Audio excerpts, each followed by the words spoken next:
Le chat et un vieux rat. J'ai lu chez un conteur de fables qu'un second Rodilard, l'Alexandre des chats, l'Attila le fléau des rats, rendait ces derniers misérables. J'ai lu, dis-je, en certain auteur, que ce chat exterminateur, vrai cerbère, était craint une lieue à la ronde. Il voulait de souris dépeupler tout le monde. Les planches qu'on suspend sur un léger appui, la mort aux rats, les souricières, n'étaient que jeu au prix de lui.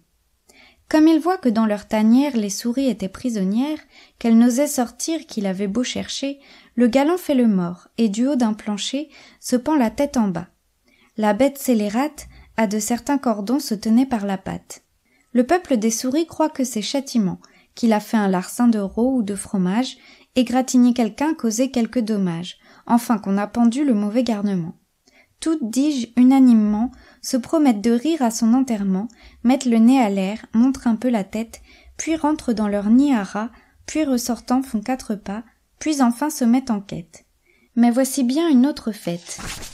Le pendu ressuscite, et sur ses pieds tombants attrape les plus paresseuses. Nous en savons plus d'un, dit-il en les gobant, ces tours de vieille guerre, et vos cavernes creuses ne vous sauveront pas, je vous en avertis, vous viendrez tout au logis. Il prophétisait vrai.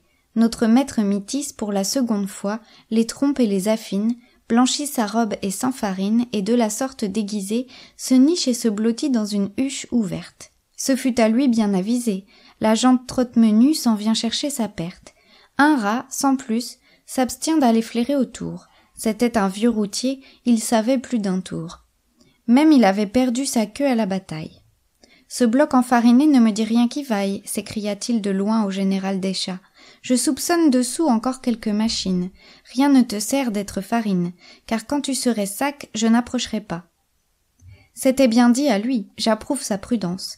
Il était expérimenté et savait que la méfiance est mère de la sûreté.